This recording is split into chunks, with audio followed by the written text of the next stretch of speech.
Vous avez Netanyahou, donc le Premier ministre du gouvernement israélien, qui a été représenté de cette façon-là dans un grand musée. Alors, quelqu'un va sûrement me reprendre, new-yorkais, américain. Enfin, c'est une scénographie qui a été imaginée par un artiste pour expliquer à quel point Netanyahou est responsable du génocide palestinien et surtout de la mort d'enfants qui sont ciblés. Aujourd'hui, on en est sûr. Il y a des enfants ciblés. Les enfants représentent l'avenir d'un peuple. Et si les enfants sont handicapés, si les enfants perdent de la vie, si les enfants perdent espoir, à ce moment-là, le pays est décimé. Et ça, Netanyahou le sait très bien. Donc je vais vous lire un texte d'Émeric Caron qui a été dit avant-hier, je crois, si je ne me trompe pas. On ne s'en prend jamais à un enfant. Jamais. Il est 20 000 fois interdit de tuer 20 000 enfants. Le génocide à Gaza est le sujet qui domine tous les autres aujourd'hui. 20 000 enfants ont été tués, 35 000 autres ont été blessés. Mais en réalité, il y a 1 million d'enfants victimes à Gaza. 1 million d'enfants à Gaza, 1 million d'enfants traumatisés qui chaque jour se préparent à leur propre mort. Le Hamas, contrairement à ce que disait le monsieur tout à l'heure, aujourd'hui on a les chiffres, c'est 37 enfants israéliens. C'est condamnable. Il faut condamner le Hamas et le punir. Mais il faut savoir que la réponse d'Israël est complètement disproportionnée. On a eu Monique Chemillier-Gendreau qui a dit récemment « Les grands médias restent au service des pouvoirs occidentaux. Pour rien au monde, elle ne justifie les actes du Hamas. Mais la riposte d'Israël n'est pas défendable une seconde. Le pouvoir israélien avait les moyens de rechercher ceux qui étaient responsables de ces crimes et de les juger. En réalité, ils attendaient une bonne occasion pour traiter les Palestiniens comme des animaux. Ils n'auront plus d'eau, de médicaments, d'alimentation, plus rien. Et il y a eu des responsables occidentaux qui ont dit « Israël a le droit de se défendre. Le droit de se défendre, c'est pas ça, dit Monique. » Et je finis juste par un article qui est sorti il n'y a pas longtemps non plus d'Europalestine. L'Europe finance la destruction de Gaza. L'Union européenne a annoncé lundi la levée de quelques 900 millions d'euros censés destinés à la reconstruction au long cours de la bande de Gaza.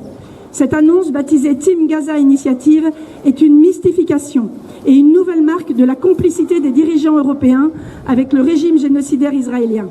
D'abord parce que c'est à celui qui a détruit, à savoir Israël, de payer la reconstruction s'il doit y en avoir une un jour. Et puis, en l'absence de sanctions, rien n'empêche l'État criminel de poursuivre la destruction de la Palestine et des Palestiniens, comme il le fait en permanence, y compris depuis le prétendu cessez-le-feu, signé fin 2025. N'oublions pas non plus qu'en toute impunité, Israël confisque la totalité des droits de douane sur les importations de produits en Cisjordanie occupée. Il y a eu 3 pays qui ont eu le courage de ne plus importer des produits d'Israël en Europe. À quand le tour de l'Allemagne, de la France, qui ne fait pas grand-chose et qui a des médias complètement muets en ce moment sur le sujet. Voilà, j'ai fini. On va passer la parole au poème.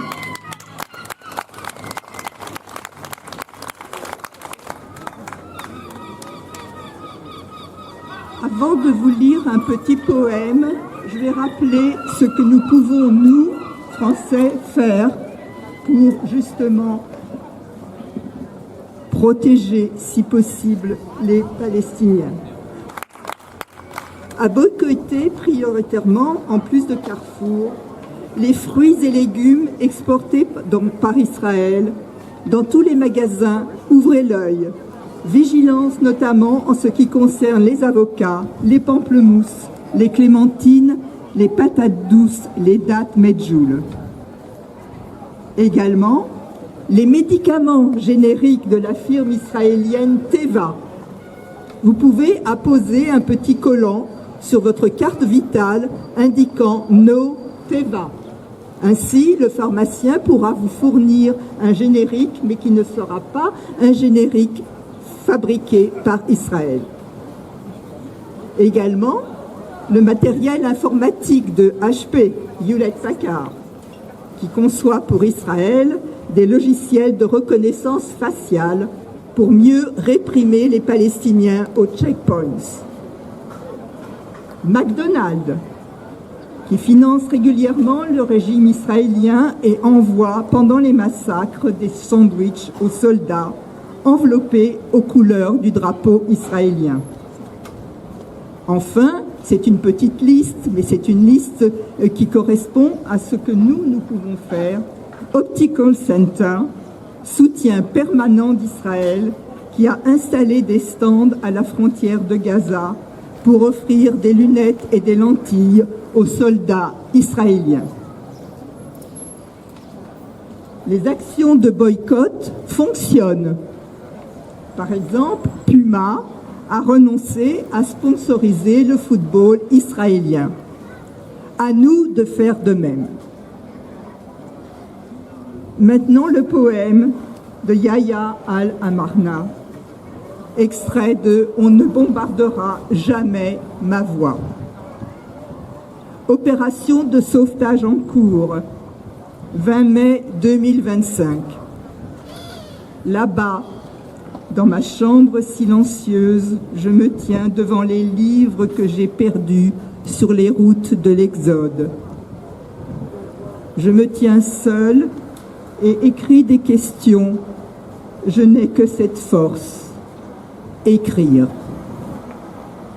J'écris une opération de sauvetage en cours, un sauvetage pour ne pas affronter le chagrin seul dans le silence. Un sauvetage par les mots que je murmure chaque jour. Quand je survivrai, mon cœur m'exhorte à plonger dans l'espoir alors que mon esprit me supplie. Ne le fais pas.